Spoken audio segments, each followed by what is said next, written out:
नमस्कार, Ujjwala home kitchen मध्ये तुमच्या सर्वांचे पुन्हा एकदा खूप खूप स्वागत आहे। आज आपण आषाढ विशेष भोपळ्याचे घारगे कसे बनवायचे अत्यंत सोप्या पद्धतीने ते बघणार आहोत। चला तर मग वळूया आजच्या झटपट रेसिपीकडे। रेसिपी शेवटपर्यंत बघा, ट्राय करा, कशी वाटली मला कमेंट मध्ये नक्की सांगा आणि रेसिपी आवडली असेल तर आपल्या चॅनलला सबस्क्राइब करायला अजिबात विसरू नका। सोबतच बेल आयकॉनवर क्लिक करा म्हणजे नवीन व्हिडिओ आला की त्याचे नोटिफिकेशन तुम्हाला येईल। धन्यवाद। भोपळ्याचे घारगे करण्यासाठी आपण येथे अर्धा किलो लाल भोपळा घेतलेला आहे। छान असा लाल बघूनच घ्यायचा आहे हा। आता चाकूच्या साहाय्याने याच्यातल्या बिया वगैरे सर्व काढून घेऊया आणि स्वच्छ असा धुवून घेतलेला आहे मी हा। आता कुकरच्या भांड्यामध्ये आपण याला शिजायला टाकणार आहोत आणि याची पाठीकडची साईड कडक असल्यामुळे आपण हे आता काढणार नाही आहोत। कुकरमध्ये 1 ग्लास पाणी टाकून घेऊया। हा शिजत टाकण्याच्या आधी स्वच्छ असा धुवून घ्यायचा आहे। आता याला 2 शिट्ट्या देऊन आपण शिजवून घेणार आहोत म्हणजे पटकन छान हा मऊ असा सॉफ्ट होतो।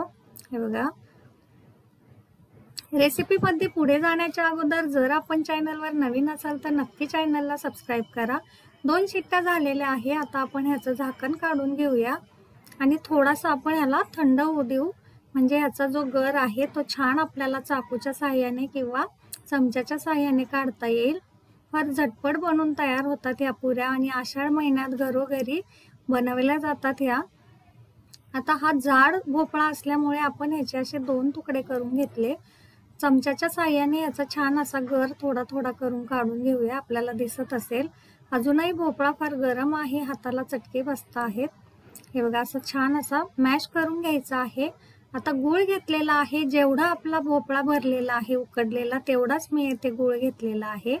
1 कप आपले 1 वाटी भोपळा भरला आहे आणि तोच वाटी भरून मी येथे गूळ घेतलेला आहे। आपल्याला थोडंसं गोडाचं प्रमाण कमी जास्त आवडत असेल तर गुळाचे प्रमाण थोडेसे आपण कमी करू शकतो किंवा वाढवू शकतो। छान असं मॅश करून झालेलं आहे दोन्ही छान मिश्रण असं गूळ आणि लाल भोपळा। आता हा साईडला ठेवून देऊया झाकण ठेवून आपण आणि पीठ भिजवायला घेऊया। आता इथे गव्हाचं पीठ लागणार आहे आपल्याला। आता ज्या वाटीने आपण गूळ घेतला ती 2 वाटी मी येथे गव्हाचं पीठ घेतलेलं आहे आणि थोडंसं पाव वाटी मी येथे बेसन पीठ सुद्धा घेतलेलं आहे। बेसन पिठामुळे छान खुशखुशीत होतात आपले घारगे। 2 चमचे बारीक रवा, 1 चमचा मी येथे वेलची पूड सुद्धा घेतलेली आहे आणि 1 चमचा खसखस येथे टाकून घेतली आणि 1 चमचा आपल्याला नंतर लागणार आहे। थोडंसं चवीपुरतं मीठ टाकून घेऊया याला। कुठल्याही गोड पदार्थाला मीठ टाकलं की त्याची टेस्ट फार छान लागते। आता हे मिश्रण आपल्याला मिक्स करण्याच्या अगोदर आपण येथे साजूक तूप घेतलंय 5 ते 6 चमचे। टाकण्याच्या अगोदर हे छान असं कडकडीत गरम करून घ्यायचं आहे मोहन घालण्यासाठी ह्याला। आता हाताच्या साहाय्याने छान असं तूप सर्व पिठाला लागेल या पद्धतीने आपण मिक्स करून घेऊया आणि ही सर्वात महत्त्वाची स्टेप आहे। ह्याच्यामुळे ना आपल्या पुऱ्या फार अशा खुसखुशीत होतात आणि संपेपर्यंत अशा कडक होत नाहीत। हे बघा, छान असं आपलं तूप लावून झालेलं आहे पिठाला। आता जे मिश्रण आपण करून ठेवलेलं आहे गूळ आणि लाल भोपळ्याचं हे यामध्ये टाकून आपल्याला छान असं पीठ भिजवायचं आहे। आपल्याला जर वाटत असेल की आपलं मिश्रण हे कमी झालं आहे तर थोडंसं आपण चमच्याने 2 ते 3 चमचे पाणी टाकून सुद्धा पीठ भिजवलं तरीही हरकत नाही किंवा थोडंसं मिश्रण जास्त झालं तर गव्हाचं पीठ सुद्धा अजून ऍड केलं तरी सुद्धा चालू शकेल। ते छान असं मऊ करून घ्यायचं आहे पीठ। आपण पाहू शकाल ते फारही पातळ किंवा फारही घट्ट नाही मळलं आहे, आपण मध्यम असं मळलं। 10 मिनिटं झाकण ठेवून घेतलं। आता अशा पेढ्यापेक्षा थोड्याशा मोठ्या आकाराच्या गोळ्या करून घ्यायच्या आहे किंवा नाही गोळ्या केल्या तरी सुद्धा चालेल।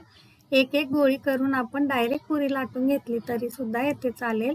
आता आपण येथे 2 प्रकारच्या पुऱ्या लाटून दाखवणार आहे मी। एक तर अशी गोळी करून लाटली डायरेक्ट तळली तरी सुद्धा चालेल किंवा एक चपाती सारखी मोठी पोळी लाटून वाटीच्या साहाय्याने आपण गोल गोल पुऱ्या कट करून घेतल्या तरी सुद्धा हरकत नाही।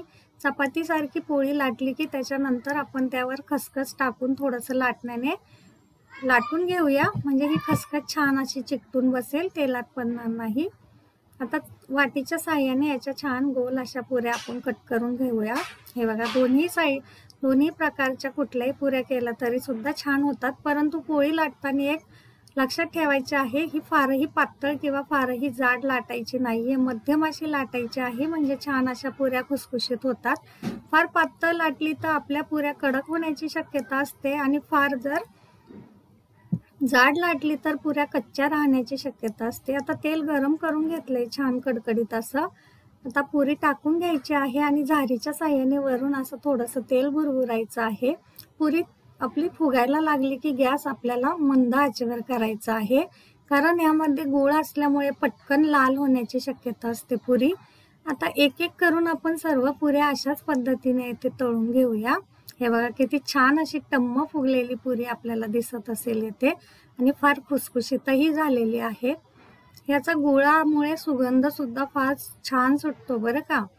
आता दुसरी सुद्धा पुरी आपण याच पद्धतीने लाटून घेतली होती आणि छान अशी तळून घ्यायची आहे।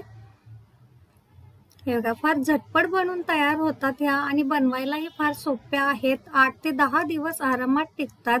आषाढ महिन्यात घरोघरी बनविल्या जातात या। आपण बेसन पिठाऐवजी यामध्ये तांदळाचं पीठ वापरलं तरी सुद्धा हरकत नाही। हे बघा आपल्या सर्व पुऱ्या एक एक करून तळून झालेल्या आपल्याला दिसत असतील, ते किती खुसखुशीत दिसतात आणि कलरही फार छान आलेला आहे। नक्की ट्राय करा ही रेसिपी, कशी वाटली कमेंटमध्ये नक्की सांगा।